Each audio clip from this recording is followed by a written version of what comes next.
¿Están viendo ustedes mi pantalla? Sí, sí. Bueno, muy bien.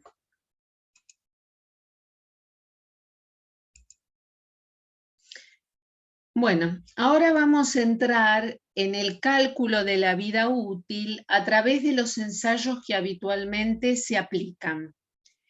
Quiero retomar el espíritu manifestado inicialmente para decirles que cuando uno debe en su trabajo, o si uno trabaja en una empresa asesora de empresas alimenticias, uno debe hacer un cálculo de vida útil de un alimento nuevo desarrollado o que estaba desarrollado pero ha sido modificado. Lo primero que debe hacer es evaluar la vida útil microbiológica. Una vez asegurada la fórmula del alimento y el procesamiento del alimento que asegura una cierta vida útil microbiológica, tiene que indagar para ver si hay factores de tipo organoléptico / nutricionales que acortan la vida útil global a una longitud en el tiempo menor que la vida útil microbiológica. Pero esencial es la vida útil microbiológica. Entonces, vamos ahora a ver cómo, una vez asegurada la vida útil microbiológica, se puede evaluar cuál es la vida útil global, entendiendo por eso, dentro del plazo de duración de la vida útil microbiológica, si hay factores que acortan esa vida útil global. Bueno, para ello se usan unas técnicas que se llaman ensayos acelerados. Esta es la técnica por elección que se usa hace muchos años. Fue desarrollada por Teodor Labusa, un profesor de origen ucraniano que se estableció en Estados Unidos, se hizo una brillante carrera en la academia y como asesor de empresas muy importantes, y él hizo el desarrollo de estos métodos acelerados, que se llaman así porque si uno, por ejemplo, a su producto lo va a almacenar a 20 grados centígrados, esta es la representación de la ecuación de Arrhenius, acá tenemos la constante de velocidad específica K, dibujada versus 1 sobre T, donde la temperatura está en grados Kelvin. Ustedes saben que la ecuación de Arrhenius es K es K0 por E a la menos C sobre RT, y hace el estudio de la vida útil alrededor de 20, pero también hace estudios de la vida útil a temperaturas más altas. ¿Cuál es el objetivo? El primer objetivo es poder tener datos antes. Ustedes saben que las constantes de velocidad de una reacción deteriorativa aumenta con la temperatura. Entonces, si yo hago mi trabajo de almacenamiento a una temperatura mayor, voy a tener datos antes. Pero esos datos que voy a tener antes, ya vamos a ver enseguida, que son orientativos, pero que no son totalmente fiables por distintas perturbaciones que afectan las bajas temperaturas y no las altas, o las altas temperaturas y no las bajas, y todo eso me puede llevar a una conclusión que no es adecuada. Entonces, siempre uno debe trabajar a la temperatura de mayor interés, o sea, a la temperatura donde uno va a almacenar aproximadamente. Y ahí surge el problema con los congelados que yo les comentaba antes. ¿A qué temperatura va uno a almacenar? Ya van a ver cómo se puede solucionar eso. Decidida la temperatura a la que se va a almacenar, se buscan cámaras en el departamento de desarrollo de la empresa termostatizadas a la temperatura que uno va a almacenar en la vida real. Y 2 o 3 temperaturas más altas que nos van a adelantar información que va a servir para ajustar el ensayo. Y enseguida lo vemos. Bueno, lo primero que uno tiene que hacer antes que nada es tener muy claro cuál es su producto. Tener claro cuál es el producto alimenticio es saber cuál es su formulación y qué técnica de preservación se usó. Si no sé su formulación, no puedo saber qué se puede deteriorar de ese producto, haciendo perder características sensoriales o nutricionales. Y por otra parte, si no sé cómo se preservó, no tengo idea de cómo tengo que almacenar.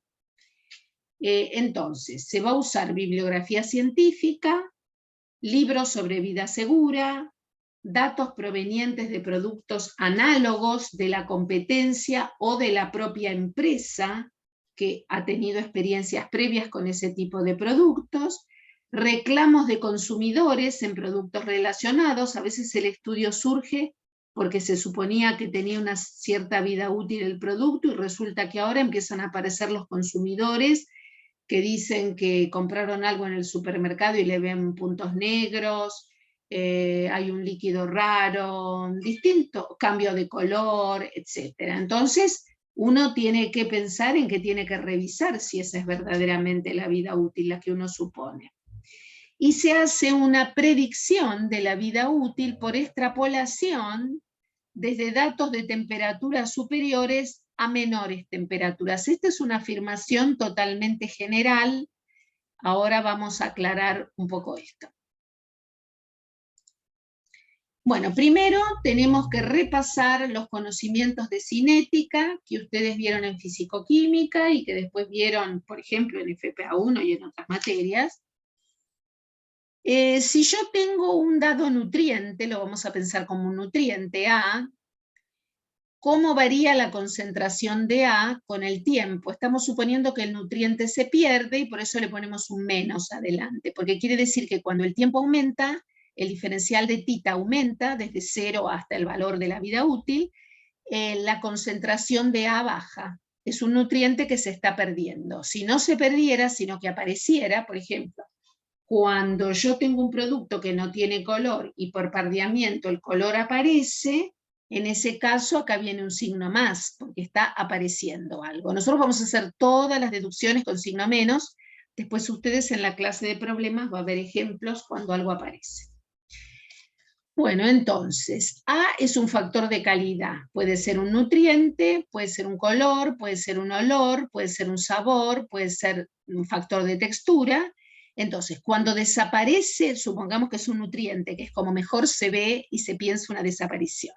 Cuando desaparece un nutriente con el tiempo, lo hace con una constante de velocidad específica K por la concentración de ese producto que está desapareciendo a la N. Muy bien, la concentración inicial. Eso menos de A de tita es la velocidad de la reacción, que se expresa como K por la concentración de A a la N.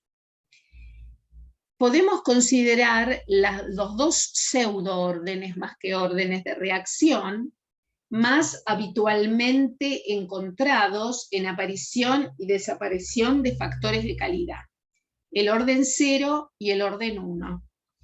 El orden 0 significa que cuando yo hago menos de A a de tita, es K por A a la 0. A la 0 es 1, quiere decir que es K. Si yo ahora integro esta ecuación diferencial, me queda que A al tiempo tita es la A inicial menos K, porque uno integra entre la concentración inicial y la concentración final, que es A. Entonces A es A0 menos K por tita. El producto a lo largo del tiempo va desapareciendo, por eso se resta un término de la concentración inicial. Muy bien. A su vez, podemos plantearnos cuál es la vida media de este producto A. Quiere decir, cuándo este valor de A es la mitad que este valor de A. O sea que A sobre A0 es 0,5. Eso es la vida media de un producto. Cuando decae a un valor que es la mitad del valor inicial, quiere decir que A sobre A0 es 0,5. Si dividimos en esta ecuación el primer miembro de la igualdad por A0 y el segundo por A0 cada uno de los términos y reordenamos, nos queda que el tiempo al cual A sobre A0 es 0,5 es A0 por 0,5 sobre K. Quiere decir que yo llamo tiempo de vida media al tiempo en el cual mi producto decayó desde un valor A0 hasta el 50% de A0. Eso se llama tiempo de vida media.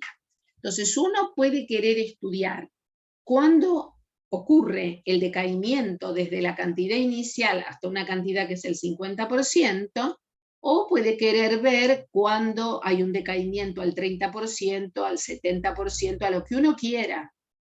Si es 70%, cuando A es el 70% de acero, o sea, más que el 50%, acá pone 0,7.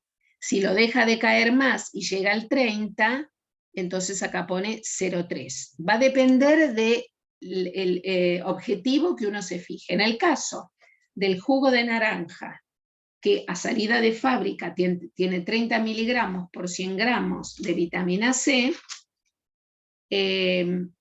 uno puede querer ponerse como límite que durante 3 meses uno le pueda garantizar a la gente que va a ingerir entre 30 miligramos y 15 miligramos, o sea que se pone una tolerancia del 50%. Si A0 es 30 miligramos, A es 15, justo la mitad. Muy bien.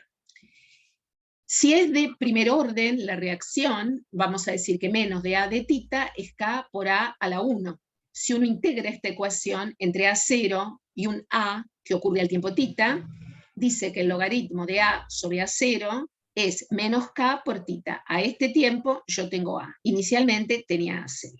En este caso, la vida media, calculada a partir de acá, poniendo A sobre A0, 0,5, y poniendo acá tita sub m, la vida media, tita sub m, es A sobre A0 igual 0,5. Pongo acá 0,5, despejo de acá tita m, acá le falta m, y me da 0,693 sobre K. Entonces, la gran diferencia entre orden 0 y orden 1 es que el tiempo de vida media en el orden 0 depende de la concentración inicial y en el orden 1 no depende. Esa es una característica de acuerdo al orden. Sigamos. Es importante destacar que, por ejemplo, acá tenemos dos ejemplos. Por un lado, un ejemplo de orden 1, que cuando tenemos un caso de orden 1, los datos para que den una recta hay que trabajarlos en papel semilogarítmico o con el eje Y logaritmado. Yo digo papel semilogarítmico porque soy una señora mayor y antes que no existía la computadora había papel semilogarítmico, que es esto que se ve acá, un papel que venía donde acá había ciclos logarítmicos y acá era lineal. Pero hoy en día esto se hace con la computadora, ¿cierto? Entonces, acá vemos el caso, por ejemplo, de la lisina, que se pierde en la leche o se pierde en pastas, y se observa que el decaimiento es de orden 1. Por ejemplo, espérense un instante que voy a mirar mejor. Esto es 45 grados, el decaimiento 45, el decaimiento a 60 es mayor, el decaimiento a 70 es mayor y el decaimiento a 80 es mayor. Y acá este eje tiene que estar logaritmado porque es orden 1, entonces figura el logaritmo de A sobre AC. Si en cambio la reacción es de orden 0, un caso típico es el pardeamiento con la aparición de color. Si el pardeamiento se evalúa a través de la aparición de color, esa aparición de color con el tiempo tiene orden 0. Entonces uno mide la absorbancia, 420 nanómetros, en función del tiempo, y aquí tenemos como a temperaturas negativas, por debajo de 0 no aparece color, a 2 aparece un poco más de color, a 13 más, a 20 más y a 37 más. O sea, hay reacciones que se manifiestan, por ejemplo, como el pardeamiento, como si fueran reacciones de orden 0, porque aparece un color con el tiempo siguiendo ese orden cinético. Y hay reacciones como la pérdida de lisina o la pérdida de vitamina C que se manifiestan como una reacción de orden. Y digo se manifiestan siempre por el siguiente motivo. Son pseudo órdenes de reacción. Muchas veces uno en una matriz tan compleja como son los alimentos tiene un montón de reacciones en serie y otras en paralelo, y entonces lo que uno ve es el resultado de todo eso que está ocurriendo. Bueno, y una cosa para remarcar es que si uno no sabe si la reacción que uno va a seguir para ver cómo es el deterioro de este alimento con el tiempo, no sabe uno si es de orden 0 o de orden 1 la reacción, lo primero que tiene que hacer es buscar bibliografía en matrices análogas a las de uno.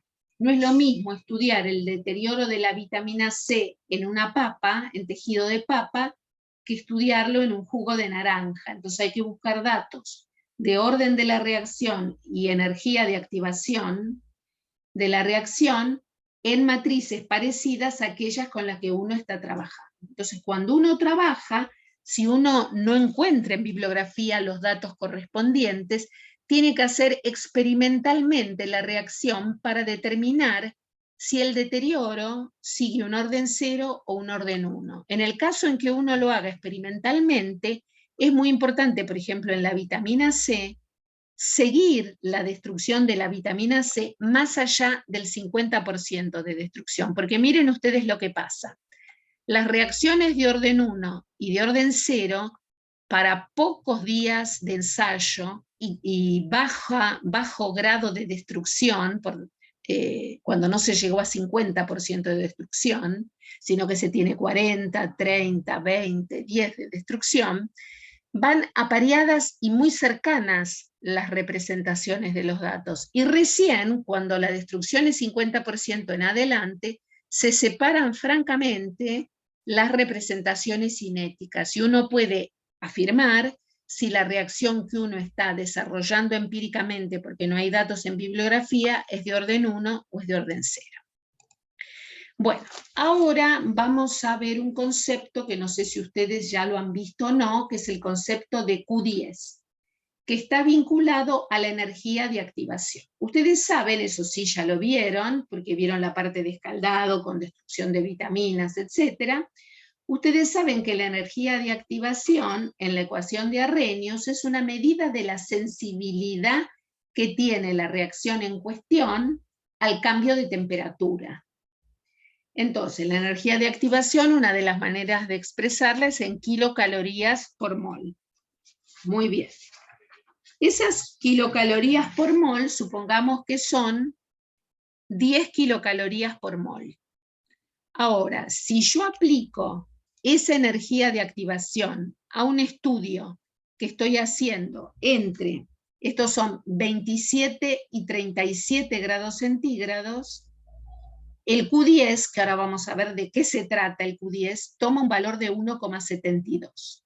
En cambio, si esa misma energía de activación la aplicamos para evaluar el Q10 entre 100 y 110 grados centígrados, resulta que el Q10 vale 1,42. Entonces, yo les he dicho que el Q10 está vinculado con la energía de activación, y ahora vamos a ver cómo está vinculado, para que ustedes entiendan por qué, según el rango de temperatura de trabajo, 27 a 37 hay 10 grados, eso le dice ya algo del Q10, y 100 a 110 hay 10 grados, eso les dice algo del Q10, pero ¿por qué para una misma energía de activación yo tengo dos Q10 distintos? ¿Qué otras variables entran en juego? Antes de pasar a la siguiente hoja donde esto se explica, vamos a ver qué valores toman las energías de activación típicas en general. Si una reacción está controlada por difusión, como es el caso de la oxidación o destrucción aeróbica de la vitamina C, es muy importante que el oxígeno difunda en el alimento para que pueda proceder la destrucción oxidativa. En ese caso, los valores de energía de activación son muy chicos. Acá dice entre 0 y 8, 0 no puede ser que sea tan baja la energía de activación, pero digamos entre 1 y 8 kilocalorías por mol. Si lo que yo estoy estudiando es el pardeamiento enzimático, hay enzimas involucradas, el orden de las energías de activación son de 10 a 15. Si hay una reacción de hidrólisis, o sea que tengo una liposis hidrolítica, por ejemplo, es de orden de 15. Si tengo una oxidación lipídica, es de 10 a 25. Si tengo Browning no enzimático, es de 25 a 50, la energía de activación. Dejemos la destrucción de esporas, dejemos la destrucción de células vegetativas, y si hay una desnaturalización proteica va entre 80 y 120. Quiere decir que uno en principio, de acuerdo a la reacción que va a seguir, si sabe, si entiende, si estudió en su momento qué características tenía esa reacción, y si estudió en su momento los componentes principales de una dada matriz, puede imaginarse qué reacción deteriorativa puede generar el acortamiento de la vida útil microbiológica y qué orden de energía de activación tiene que esperar. Bueno, y ahora vamos a aprender qué es el Q10. El Q10 es un factor de calidad que es el cociente entre la constante de velocidad específica de una dada reacción a T más 10 dividido la constante de velocidad específica a la temperatura T. Así que quiere decir que es K0 por E elevado a la menos E sobre RT más 10, dividido K a la temperatura T, que es K0 por E a la menos E sobre RT. Quiere decir que el Q10 es la constante entre KT más 10 y KT. KT más 10 es la constante de velocidad específica a temperatura más 10. Y KT a T. Por ejemplo, si esta es 50 grados, T más 10 es 60. Si esta es 30 grados, esta es 40. Si esta es 20 grados, esta es 30. Entonces se plantea este cociente, se reemplaza por la expresión de la constante de velocidad específica y ahora se saca el logaritmo natural entre ambos miembros de la igualdad. Esto, logaritmo natural de Q10, es lo mismo que 2,3 por el logaritmo decimal de Q10. Y ahora si yo saco el logaritmo a todo esto y a todo esto, primero K0 se va con K0 y después cuando saco acá el logaritmo me da menos E sobre R por T más 10. Más E sobre R por T. ¿Por qué me quedó acá más y por qué me quedó acá menos? Si en ambos casos había menos. Bueno, porque acá tengo el signo menos, le aparece el menos, y acá en el denominador tengo el signo menos, pero yo lo estoy pasando para el numerador. Entonces me aparece el signo más. Esto está en el denominador de la expresión. Si lo paso al numerador, resulta que pasa como un menos, que con menos da más. Muy bien. Entonces, menos E por R por T. Perdón. Acá lo que hago es la distributiva. Tengo un primer término que tiene en el denominador R por T más 10 y un segundo término que tiene el denominador R por T. Aplico la distributiva acá y entonces me queda esta expresión. Después lo pueden verificar, yo hoy lo volví a verificar que estaba todo bien. Y después lo que hago es, tanto en el numerador como en el denominador que aparece por haber hecho la distributiva, simplifico lo que se puede simplificar. Se me va menos T y más T acá, y en el denominador no se va nada. Y después, finalmente, entre numerador y denominador, saco el R y me da de la siguiente manera, que el logaritmo de Q10, o sea, 2,3 por el logaritmo decimal de Q10, es 10 por la energía de activación dividido T más 10 por T por R. Entonces, como ven ustedes, 2,3 por el logaritmo de Q10 ya me muestra que el Q10 depende no solamente de la energía de activación, sino de las dos temperaturas en las que estoy trabajando. Por ese motivo, acá, para una misma energía de activación, obtengo valores distintos si estoy trabajando entre 27 y 37 que si estoy trabajando entre 100 y 110. Seguimos. Vamos a seguir trabajando con esto. Entonces, lo primero que hacemos es ver qué pasaría si yo, en vez de tener Q10, tengo Q7. Eso enseguida lo van a entender por qué lo estoy haciendo. En rigor, se hace por lo siguiente, ya se los adelanto. Supónganse que a mí me interesa cómo se degrada un nutriente a 20 grados centígrados a lo largo del almacenamiento. Y como voy a aplicar un método acelerado, voy a trabajar desde ya a 20 grados centígrados, que es la temperatura que me interesa, y a 3 temperaturas más que van a ser más altas que 20 para tener datos antes y poder ajustar el ensayo experimental que hago. Entonces, trabajo a 20, tengo una cámara a 20 y quiero tener a 30, a 40 y a 50. Pero resulta que en mi laboratorio no tengo tantas cámaras y un colega está trabajando a 27 y no a 30. Entonces, el delta entre la temperatura que me interesa, que es 20, y la primer cámara, resulta que no es 10 grados, sino que es 7.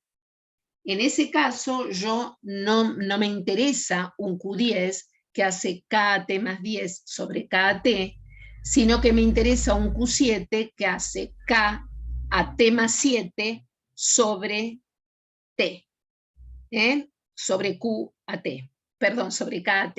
Me corrijo. En vez de hacer KAT más 10 sobre KAT, me interesa KAT más 7 sobre KAT.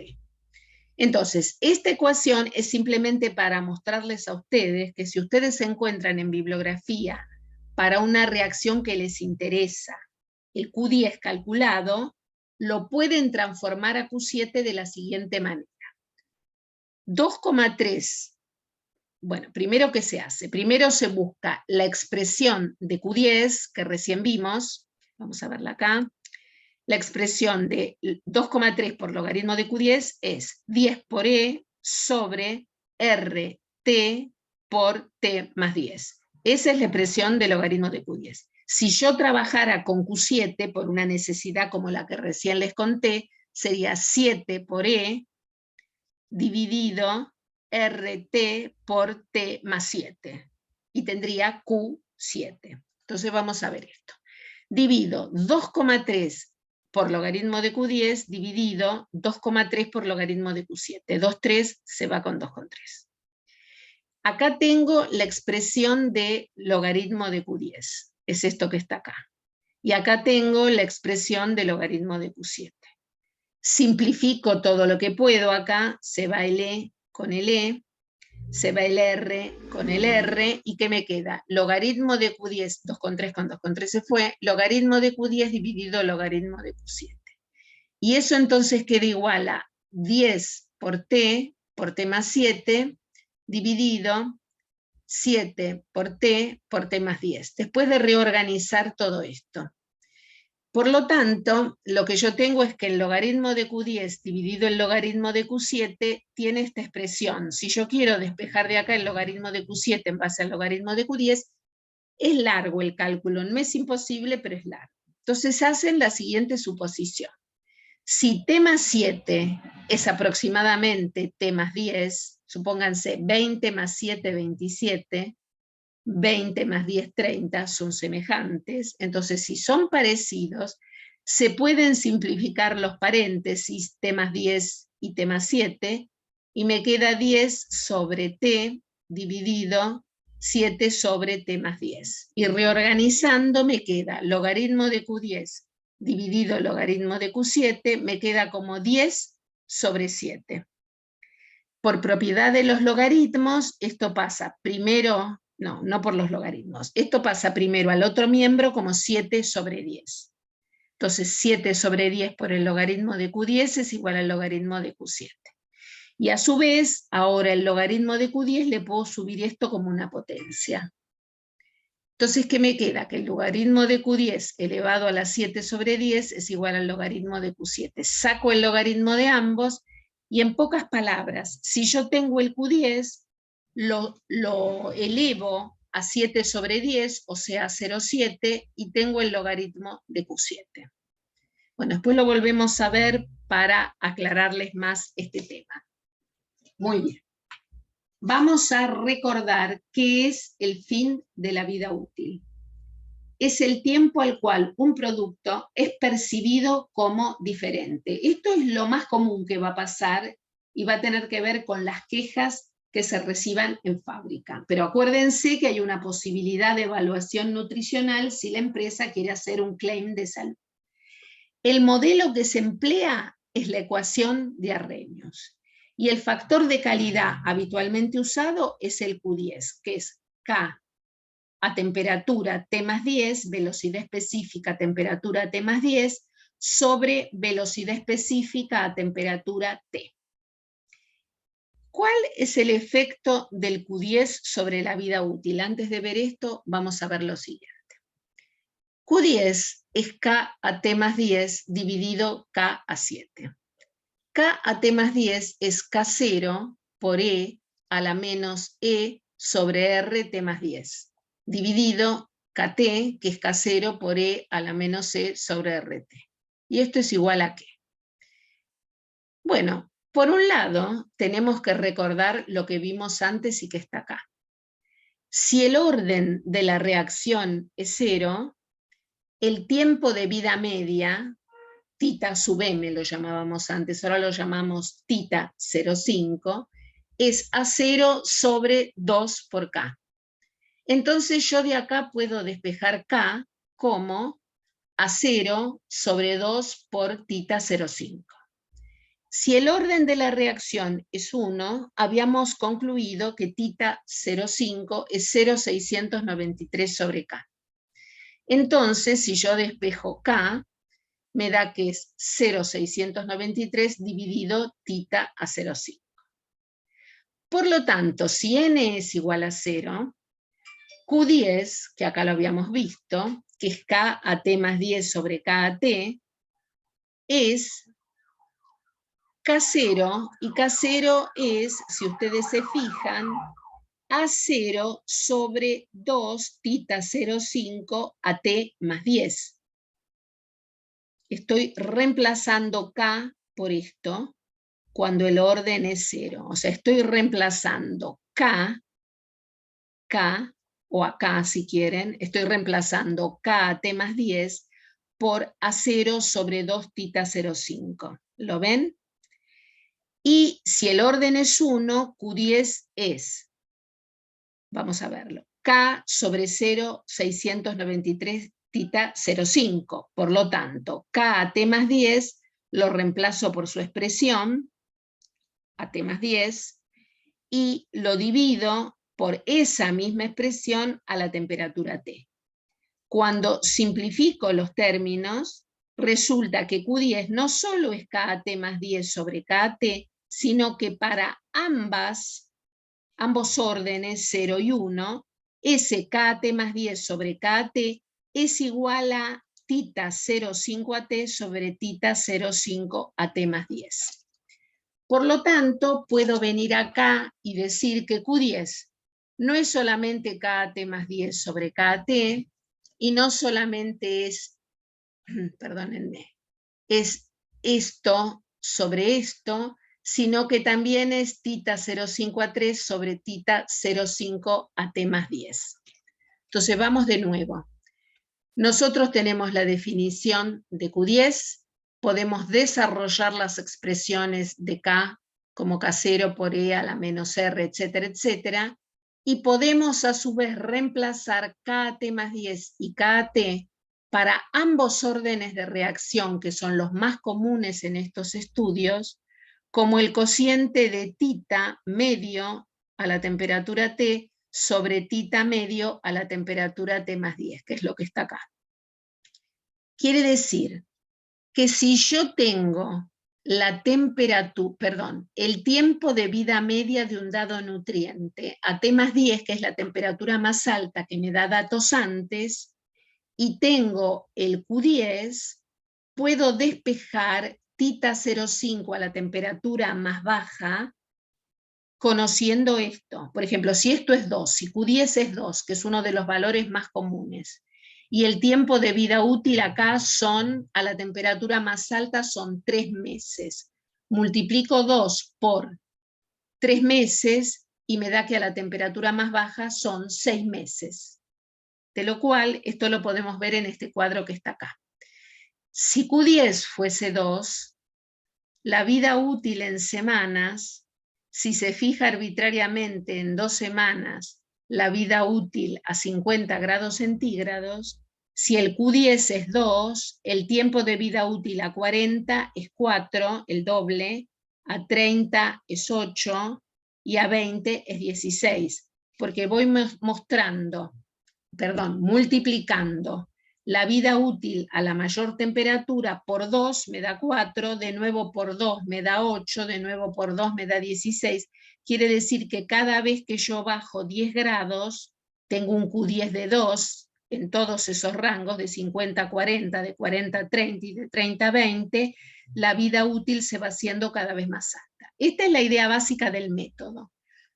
Tomo datos a la temperatura más alta que me produce información que me permite ir a la temperatura más baja que me interesa. Entonces vamos a volver a leer acá. El fin de la vida útil, ¿cuál es? Es el tiempo al cual un producto es percibido como diferente cuando se hace la definición desde el organoléptico o sensorial. ¿Qué modelo se usa? Se usa la ecuación de tipo Arrhenius. ¿Qué factor de calidad habitualmente se usa? El Q10. ¿Y por qué se usa el Q10? Porque el Q10 es el cociente de K a la temperatura más alta, 10 grados más alta que T. Entonces es Q a T más 10 sobre Q a T. Pero si yo voy tanto para orden 0 como para orden 1, y tomando lo que antes desarrollamos, la expresión de K, si yo reemplazo KT más 10 sobre KT por su expresión, sea para orden 0, reemplazo ambos por su expresión a orden 0, se me reduce este cociente a este cociente. Y si yo reemplazo por la expresión de K en orden 1, se me reduce KT más 10 sobre KT por tita medio a la temperatura T sobre tita medio a la temperatura T más 10. Y por lo tanto, si yo tengo datos a la temperatura más alta y conozco el Q10, puedo entonces conocer cuál es el tiempo de vida media de ese nutriente a la temperatura más baja, que a mí me interesa más que la temperatura alta. Y entonces ahora vamos acá de nuevo. Si yo una de las cámaras la tengo con un delta de 7 grados respecto a la cámara siguiente, no corresponde que aplique el Q10, sino que aplique el Q7. Y entonces acá lo que estamos viendo es cómo, con una suposición, que es que T más 7 es aproximadamente T más 10, se llega a demostrar que conocido el Q10 por algún motivo, por bibliografía o por un ensayo hecho antes, yo puedo averiguar cuál es el Q7 teniendo en cuenta que el logaritmo de Q10 elevado a la 7 sobre 10 es igual al logaritmo de Q7. Bueno, dicho todo esto, vamos a ver qué dicen los métodos acelerados. Y ahora cuando hagamos un intervalo dentro de 15 minutos, vamos a tener oportunidad de consultar sobre esto que estuvimos viendo. Los métodos acelerados requieren información previa que sirve para establecer los modos de deterioro de ese alimento, tanto por su composición como por su modo de preservación. Las condiciones de almacenamiento a ser usadas no son las mismas para un producto congelado que para un producto deshidratado. ¿Cuál es la frecuencia de inspección que hay que establecer y qué evaluaciones y análisis son requeridos? ¿Qué quiere decir eso? Si yo tengo un alimento deshidratado, la actividad acuosa es baja, seguramente voy a almacenar en estante a los 20-25 grados centígrados, y me pregunto cuál es su composición, y resulta que es un alimento con alto tenor lipídico. Entonces eso me lleva a pensar que puede haber rancidez oxidativa o hidrolítica. Entonces, planteado eso, voy a buscar métodos de análisis de ese alimento con el tiempo que me permitan determinar, cómo es la del tío barbitúrico, cómo se me están formando malonaldehído u otros compuestos a lo largo del tiempo por esas reacciones oxidativas que están ocurriendo. Entonces necesito información previa. Por otra parte, vamos a pasar a la siguiente transparencia y volvemos a esta. Es importante que yo analice qué es lo que pasa con los métodos acelerados y cuáles pueden ser sus fuentes de errores para ver las limitaciones que tiene el método. Por ejemplo, acá tenemos una representación de la velocidad específica de reacción de K en función de 1 sobre la temperatura. K en función de 1 sobre la temperatura, o sea que es la representación de Arrhenius. Acá tenemos una reacción A que tiene una energía de activación más alta y que por eso prevalece a las altas temperaturas, es esta zona baja porque es 1 sobre T, y tenemos, esa es la reacción A. y tenemos una reacción B con una energía de activación menor que prevalece a las bajas temperaturas. Esto es 1/T. Muy bien. Entonces, evidentemente, si yo uso un método acelerado, yo voy a hacer los trabajos a las altas temperaturas donde hay una prevalencia de la reacción A, pero después voy a extrapolar a las bajas temperaturas donde hay una prevalencia de la reacción B. Esto ya introduce un error en el método, porque yo, si son reacciones que ocurren en paralelo, yo acá tengo la prevalencia de una reacción de las dos en paralelo y acá tengo a las bajas temperaturas tengo una prevalencia del otro. O sea, no es totalmente correcto proyectar hacia las bajas temperaturas conclusiones de las altas temperaturas. Es por eso, por ejemplo, que acá, cuando la leche condensada se almacena y uno estudia la constante de velocidad específica en función de 1 sobre la temperatura y grafica según Arrhenius, uno ve un quiebre a 30 grados. Pero ese quiebre se debe a que en la primera zona prevalece una reacción y en la segunda prevalece otra. No es un quiebre raro, es un quiebre por distinta prevalencia. Entonces, datos tomados en esta zona los estoy proyectando a otra zona, eso no es totalmente exacto. Entonces, los métodos acelerados tienen problemas y tienen errores. En general, en las determinaciones analíticas que uno va a hacer para dosar un producto que está siguiendo, ya hay errores en general del 10%.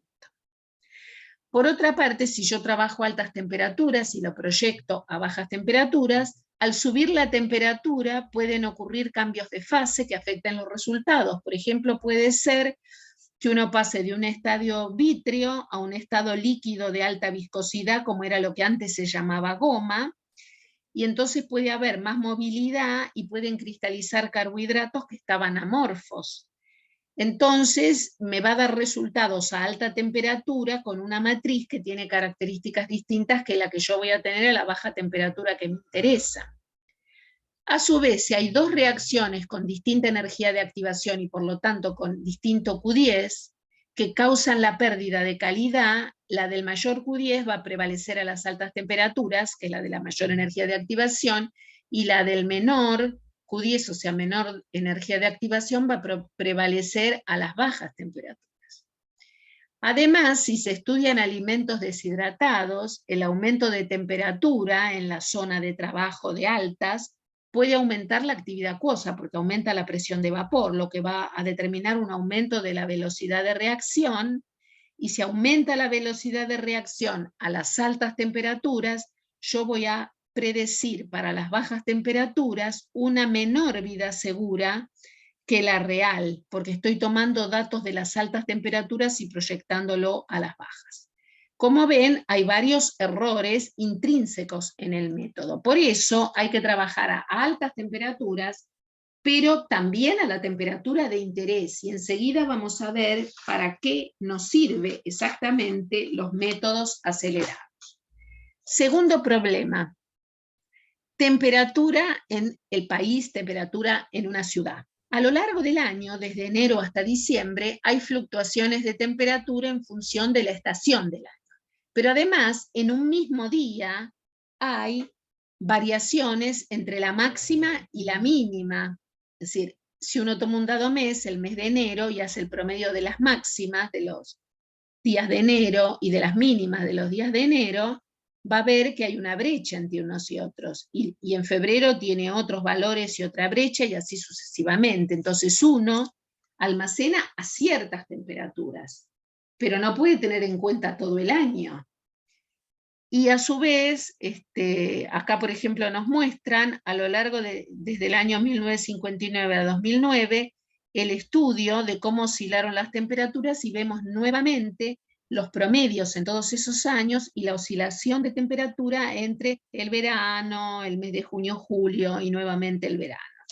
Quiere decir que yo hago un cálculo aproximado y me conviene poner una banda de seguridad en mi tiempo de vida útil. Obviamente no estoy hablando de lo microbiológico, sino de esta clase donde se hace una consideración de si hay un acortamiento respecto a la vida útil microbiológica por otro tipo de deterioros. Otros problemas y errores. La solubilidad de los gases disminuye mucho con el aumento de temperatura, 25% por cada 10 grados de aumento de temperatura. Entonces, si yo estudio una reacción oxidativa que depende de un gas como el oxígeno, destrucción de vitamina C, destrucción de vitamina A altas temperaturas, esta reacción va a ocurrir a menos velocidad porque los gases se disuelven menos a alta temperatura y estas reacciones deteriorativas de vitamina dependen de la solubilidad de los gases en el sistema. Y ello me puede conducir a predecir una vida útil más larga que la correcta cuando proyecto a bajas temperaturas. Si el alimento no está envasado en un envase adecuado, va a perder humedad a alta temperatura, y eso va a determinar que baje la actividad acuosa y que se enlentezca el deterioro, y ello puede llevar a predecir una vida útil más larga a baja temperatura que la real. Primero a alta temperatura y después yo la proyecto a baja temperatura y me pasa lo mismo. Si hay proteínas presentes, un aumento de temperatura puede llevar a la desnaturalización y el efecto de una desnaturalización proteica es diverso, pero me lleva nuevamente a una inseguridad cuando proyecto de las altas temperaturas, donde hay desnaturalización, a las bajas temperaturas, a donde a lo mejor no hay desnaturalización proteica. La conclusión es que los métodos acelerados son una técnica meramente indicativa. Se debe determinar adecuadamente el deterioro que limita la vida útil y realizar evaluaciones no solo a altas temperaturas, que ya van a ver enseguida para qué las hacemos, sino también en las verdaderas condiciones de interés. Aunque siempre hay una incertidumbre, porque uno lo hace en un rango de temperatura, piensa que una cierta temperatura es la de interés, y hay bastante oscilación en el día y en el año que pueden conducir al deterioro. Bueno, entonces, los métodos acelerados, ¿cómo se hace el estudio? Bueno, se eligen cámaras a temperatura adecuada, que ya vamos a ver cuáles son, se colocan en esas cámaras muestras, y se colocan en esas cámaras controles. ¿Qué significa esto? Significa que yo voy a colocar más de una muestra que voy a analizar. No voy a hacerlo por duplicado, por triplicado, por cuadruplicado, el almacenamiento para cada muestra, cada temperatura y cada tiempo, que me van a permitir, si se me rompe un frasco al sacarlo, o si obtengo valores raros al hacer un duplicado, retiro 2 frascos y los analizo para esa temperatura y ese tiempo, tener más de reserva para repetir el estudio. Se eligen las condiciones de almacenamiento, tiempo y temperatura que ahora vamos a ver, se elige el o los análisis a ser realizados y se informan los resultados. Bueno, en este momento vamos a pasar a dejar de compartir.